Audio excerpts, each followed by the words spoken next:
நீ உள்ள போன கேப்ல நான் உன் போனுக்குள்ள போய் பார்த்துட்டேன்.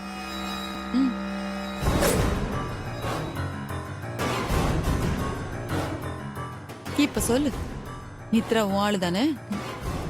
இதுக்கப்புறமா உங்ககிட்ட உண்மையை மறைச்ச எந்த பலனும் இல்ல ஆண்டி.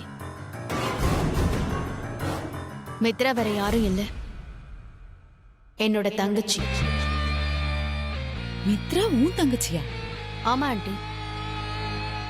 நான் நாகபுரி வம்சத்தை சேர்ந்தவன்னு அகிலாவுக்கு தெரிஞ்சதுனால என்னால எந்த வழியாவும் வீட்டுக்குள்ள வர முடியாது. அதனாலதான் என் இடத்துக்கு என் தங்கச்சிய வர வச்சேன். ஆனா அகிலா மித்ரா ஏதோ மும்பைய சேர்ந்தவனோ, அவ குடும்பம் பெரிய குடும்பம், பெரிய பணக்காரங்க அப்படி இப்படின்னு சொன்னா. எல்லாமே என்னோட செட்டப் தான் ஆண்டி. என்ன நந்தினி இதெல்லாம்? ஆமா, அகிலா எப்படி மித்ராவை தன்னோட மருமகன் ஏத்துக்கிட்டு வீட்டுக்குள்ள கூட்டிட்டு வந்தா? அதுக்கு என்ன செட்டப் பண்ண? Very simple aunty. ஆதியோட ஜாதகத்துக்கு பொருத்தமான பொண்ணை பார்த்து ஏற்பாடு பண்றேன்னு சொன்ன அந்த தரகரை என் கைக்குள்ள போட்டுக்கிட்டேன். என்ன சொல்ற நீ? தரகர் தங்கராச உன் கைக்குள்ள போட்டுக்கிட்டியா? ஆமா, தரகர் தங்கராசு மூலமாதான் அகிலா மித்ராவை சந்திக்க ஏற்பாடு பண்ண.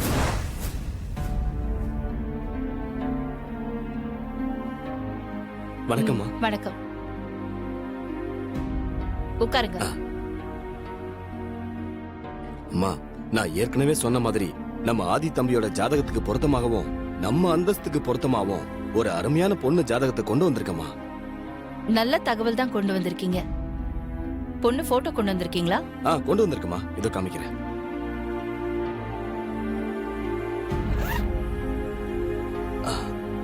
இந்தாங்கம்மா.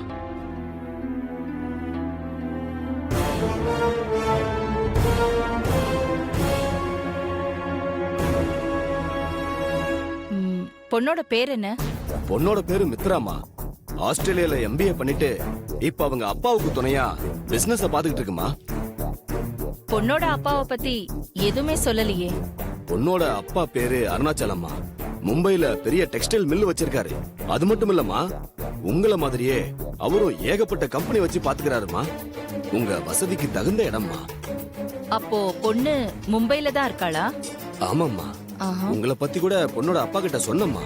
அவருக்கு நம்ம கூட சம்பந்தம் வச்சுக்கிறதுல ரொம்ப விருப்பம். உங்களுக்கு பொண்ண பிடிச்சிருந்தா உடனே அவர் வந்து பேச தயார்னு சொல்லிருக்காரு. ஏற்பாடு பண்ணுங்க. ரொம்ப சந்தோஷமா. அப்ப நான் பொண்ணு வீட்டுல பேசி உங்களுக்கு தகவல் சொல்றேன். சரி, அப்ப நான் வரேம்மா. வாங்க. நன்றிம்மா.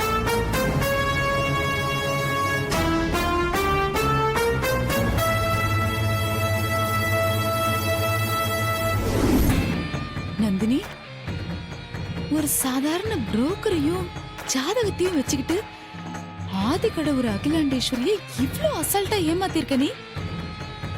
பெரியாள் தான். எவ்வளவு பெரிய குற்றவாளியா இருந்தாலும் ஏதாவது ஒரு தடயத்தை அவனுக்கே தெரியாம விட்டுட்டு போவான்னு சொல்லுவாங்க. அந்த மாதிரி எவ்வளவு பெரிய புத்திசாலியா இருந்தாலும் அவங்களுக்குள்ள ஏதாவது ஒரு சின்ன சென்டிமெண்ட் இருக்கும். அதாவது மூட நம்பிக்கை ஒளிஞ்சிருக்கும். அகிலாண்டேஸ்வரியோட அந்த மூட நம்பிக்கை தான் ஜோசியம், ஜாதகம். அந்த ஜாதகத்தை எனக்கு சாதகமா யூஸ் பண்ணி மித்ராவை அகிலாண்டேஸ்வரி மருமகளா நம்ப வச்சேன். சூப்பர் நந்தினி.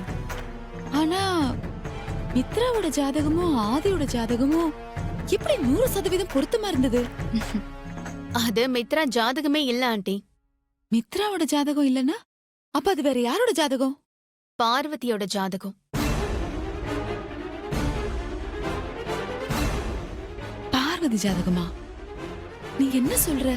பார்வதியோட ஜாதகம் தான் ஆதிக்கு 100% பொருத்தமா இருந்தது. அதான் பார்வதி ஜாதகத்தை ஜெராக்ஸ் எடுத்து மித்ரா ஜாதகமா மாத்திட்டேன். எல்லாம் சரிதான். மித்ரா தான் உன் தங்கச்சிங்கிற விஷயத்தை என்கிட்ட கூட சொல்லாம ஏன் மறைச்ச? கொஞ்ச நாள் கழிச்சு சொல்லலாம்னு நினைச்சேன். அதுக்குள்ள நீங்களே கண்டுபிடிச்சிட்டீங்க. நான் கண்டுபிடிச்சதுனால உனக்கு எந்த பிரச்சனையும் இல்ல. ஆனா இதையே ஆதி கண்டுபிடிச்சிருந்தா மித்ராவோட நிலைமை என்ன ஆகும்னு நீ நினைச்சு பாத்தியா? என்ன ஆண்டி சொல்றீங்க? ஆதிக்கு மித்ரா மேல ஏதாவது சந்தேகம் வந்திருக்கா?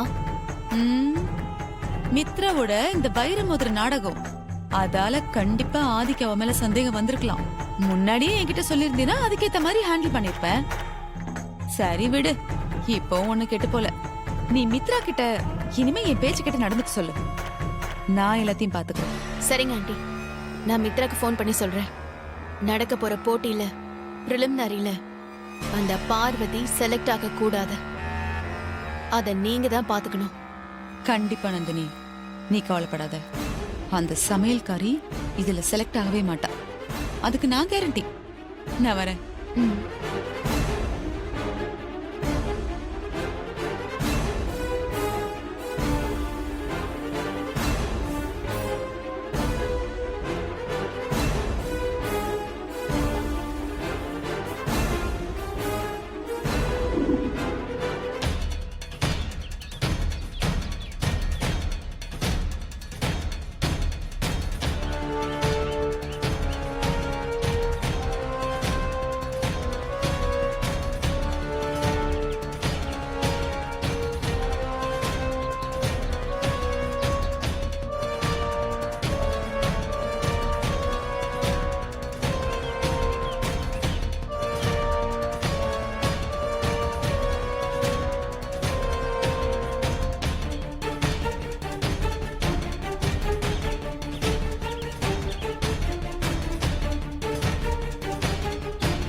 Okay, take care. Bye.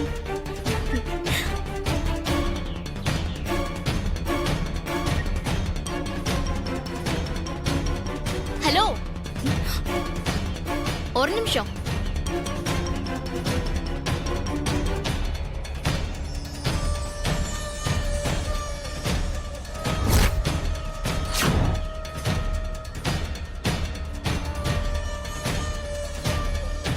உன்கிட்ட ஏதோ ஒரு தப்பு இருக்கு. என்ன நோக்கத்தோட இங்க வந்திருக்க? நீ சமைச்ச ஆபீஸ்க்கு கொண்டு வந்த சாப்பாட்ட பெரியய்யா சாப்பிடலன்னு சொன்னதும் அதை யாருக்குமே சாப்பிட கொடுக்காம குப்பையில கொட்டும் போதே நான் உன் மேல சந்தேகப்பட்டேன். பெரியய்யா உன்னை அடிச்சுதான் அம்மா கிட்ட சொல்லாம மறைச்சேன்.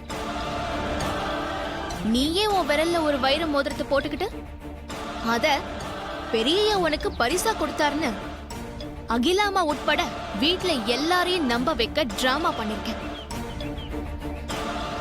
எதுக்காக நீ இப்படி எல்லாம் பண்ற? என்ன நோக்கத்தோட இங்க வந்திருக்க? Hey! After all, நீ ஒரு சமையல்காரி, அதுவும் சஸ்பெண்ட்ல இருக்கிற சமையல்காரி. ஆதி கடவுர் அகிலாண்டீஸ்வரிக்கு மூத்த மருமகளாக போற என்ன பார்த்து கொஞ்சம் கூட மரியாதை இல்லாம வா போன்னு பேசிட்டு இருக்க.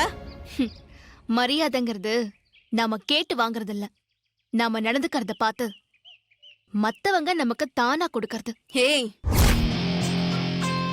என்ன டிராமா பண்றேன்னு சொல்லிட்டு இருக்கியே? நீ பண்ணிட்டு இருக்கிற டிராமா எல்லாம் எனக்கு தெரியாதுன்னு நினைச்சிட்டு இருக்கியா? உன்னை பத்தி எல்லாம் தெரிஞ்சுதான் நான் இங்க வந்திருக்கேன்.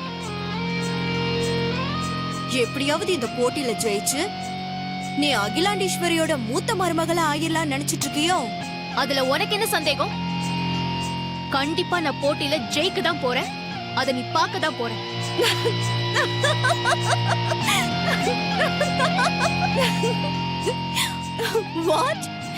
What did you say? You are saying you are going to pass in this competitive exam.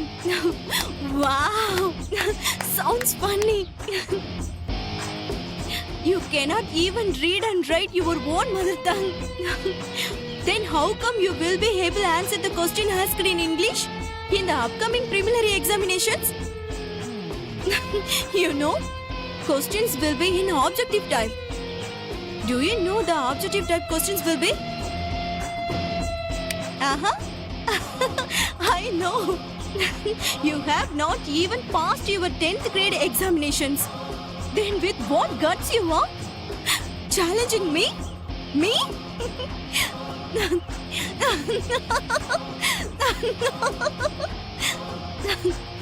இப்ப நான் என்ன பேசினாவது உனக்கு புரிஞ்சுதா? புரியல. நடக்க போற எக்ஸாம பத்தியும் அதுல என்ன மாதிரி கேள்வி இருக்கும் அத பத்தி ஏதாவது தெரியுமான்னு சிம்பிளா இங்கிலீஷ்ல கேட்ட. இதுக்கே பேனு முழின்னு முழிச்சிட்டு இருக்க. எக்ஸாம்ல எல்லா கேள்வியும் இங்கிலீஷ்ல தான் இருக்கும்னு. எப்படி இதெல்லாம் எக்ஸாம்ல எழுதி பாஸ் பண்ண போற? எப்படி ஜெயிக்க போற? என்ன எப்படி ஜெயிக்க போற? ஆ?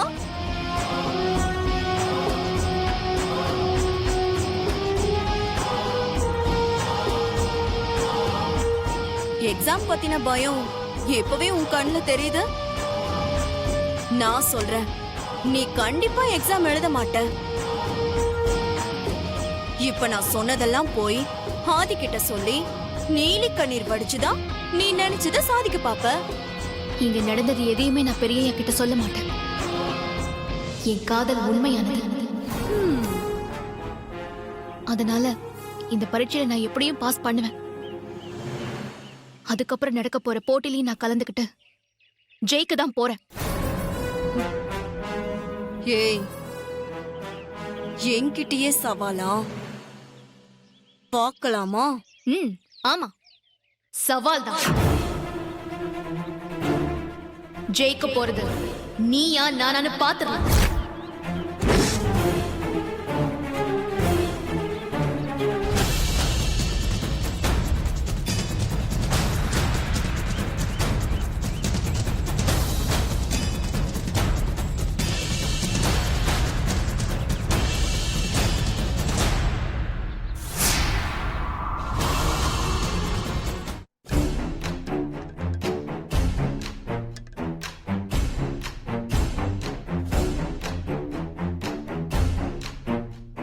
இந்த டைமண்ட் ரிங் நான் அடிச்சது வெளியே தெரியக்கூடாதுன்னு மித்ரா அப்படி நடிச்சாளா, இல்ல வேற எதுனா உள்நோக்கம் இருக்குமா? யார் இந்த மித்ரா?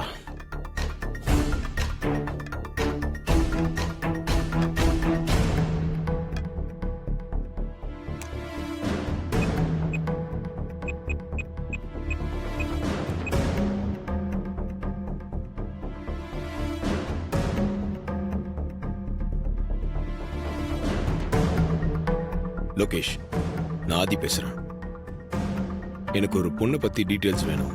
ஐ மீன், அவ யாரு, அவ பேக்ரவுண்ட் என்ன, இதெல்லாம் தெரியணும். யா, பொண்ணோட பேரு மித்ரா. She's from Mumbai. இப்போ எங்க வீட்டில் தான் ஸ்டே பண்ணியிருக்கா. ஃபோட்டோ மற்ற டீட்டெயில்ஸ் எல்லாம் வாட்ஸ்அப் பண்ணுறேன். டேட்டானாலும் பரவாயில்ல, டீட்டெயில்ஸ் கரெக்டாக இருக்கணும், பக்காவா. ஓகே அல்சன்.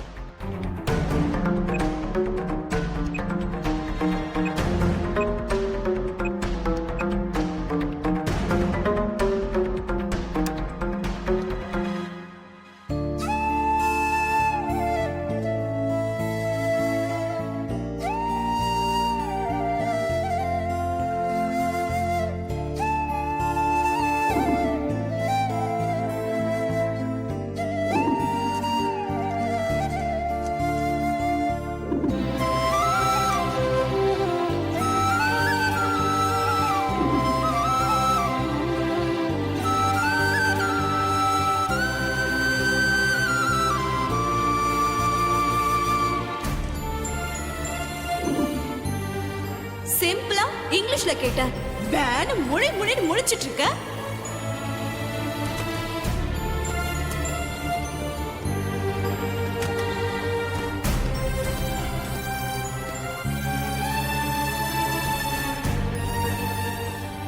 வெரி குட் பார்வதி, ரொம்ப சின்சியரா எக்ஸாமுக்கு ப்ரிப்பேர் பண்ணிட்டு இருக்க போல இருக்கு. அண்ணி, டெடிகேஷனும் இந்த தன்னம்பிக்கை உங்களை கண்டிப்பா ஜெயிக்க வைக்கும் அண்ணி. அந்த தன்னம்பிக்கையை மட்டும் தளர விட்டுறாதீங்க.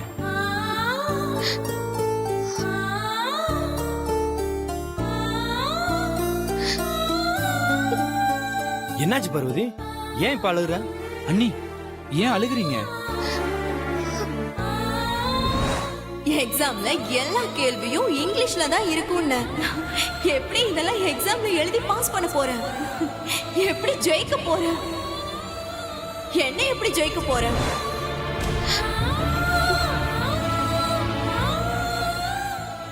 பரீட்சை தமிழ்ல இருந்தா கூட எப்படியாவது எழுதி பாஸ் ஆயிடுவேன். ஆனா இந்த இங்கிலீஷ் என் மண்டையிலேயே ஏற மாட்டேங்குது. எங்க பரீட்சையில நான் ஃபெயில் ஆகி பெரியய்யாவை இழந்துருவனும்னு பயமா இருக்கு. அண்ணி நாங்க இருக்கிற வரைக்கும் உங்களை ஃபெயில் ஆக்க விட்டுருவோமா? தைரியமா இருங்க. அதானே, நீ கவலைப்படாத பார்வதி. வசூல் ராஜா கமல் சார் மாதிரி உன் காதுல ப்ளூடூத் ஹெட்செட்டை வச்சு பிட்டடிக்க வச்சாவது உன்னை பாஸ் பண்ண வச்சிடறோம். நீ தைரியமா முடிஞ்ச அளவுக்கு படி. நீங்க சொல்ற மாதிரிலாம் பிட் அடிச்சு குறுக்கு வழியில நான் பாஸ் பண்ண விரும்பல. இது என்னோட வாழ்க்கை. நான் நேர்மையான முறையில தான் ஜெயிக்கணும். ஓ, உனக்குள்ள இப்படி ஒரு பாலிசி இருக்குதா? அதாவது நான் குறுக்கு வழியில ஜெயிக்கணும்னு சொல்லல பார்வதி. முடியாத பட்சத்துல ஒரு சேஃப்டிக்காகத்தான் நான் அந்த ப்ளூடூத் விஷயத்தை பத்தி சொன்னேன். நீ படி பார்வதி. அண்ணி நீங்க எதை பத்தியும் கவலைப்படாம தைரியமா படிங்க. ஏதாவது டவுட் இருந்தா எங்க கிட்ட கேளுங்க, நாங்க உங்களுக்கு ஹெல்ப் பண்றோம்.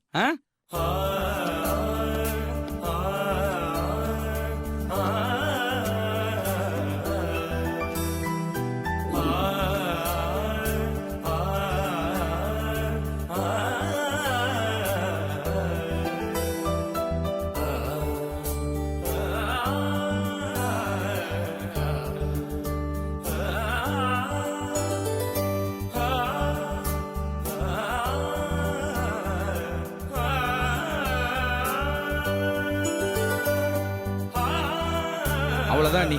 Just simple. கான்ஃபிடென்ட் மட்டும் என்னைக்குமே விட்டுறாதீங்க.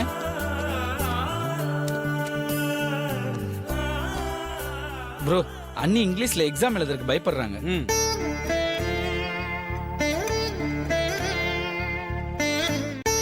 என்ன பொண்டாட்டி எதுக்கு அழுகுற? என்னால இங்கிலீஷ் பரீட்சை எழுத முடியுமான்னு ரொம்ப பயமா இருக்கு பெரியய்யா.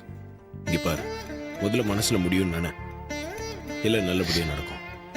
நீங்க ஷாம் சார், சின்னையா எல்லாரும் என்ன சமாதானப்படுத்துறதுக்காக இப்படி சொல்றீங்க.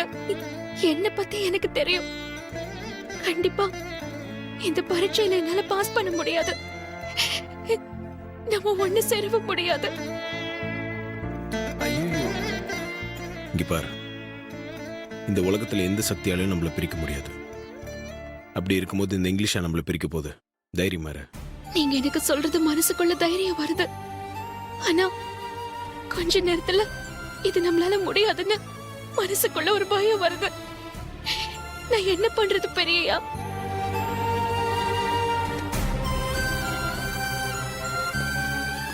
பொண்டாட்டி, நான் சொன்னா கேட்கணும்.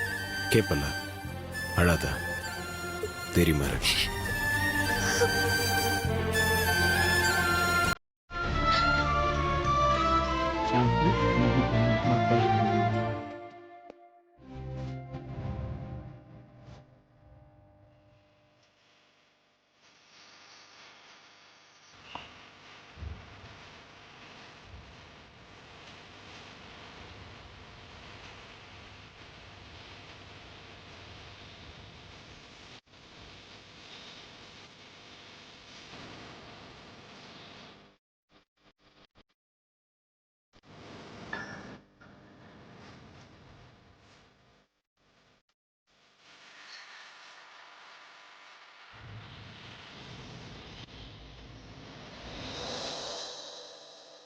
இப்போ மனசுல இருந்து பயம் போயிடுச்சா? சரி, செம்பருத்தி பத்தி உனக்கு என்னெல்லாம் தெரியும்? என்ன பெரியய்யா இப்படி கேட்டீங்க? செம்பருத்தியும் அதோட மருத்துவ குணமும் எதுக்கு யூஸ் ஆகும்னு புட்டு புட்டு வைக்கிறேன், கேளுங்க.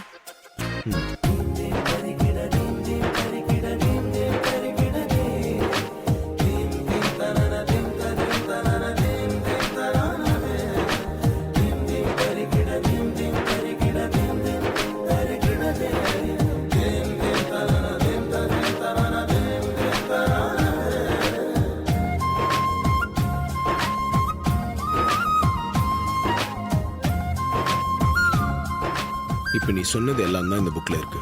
ஆனா இங்கிலீஷ்ல இருக்கு. உனக்கு நாலேஜ் இருக்கு, ஆனா இங்கிலீஷ் தான் தெரியணும். இங்கிலீஷ் ஒரு லாங்குவேஜ் தான். அதை கத்துக்கிறது ஒன்றும் பெரிய விஷயம் தான். நான் இப்ப சொல்லி கொடுக்கறத கவனமா கேட்டுக்கோ.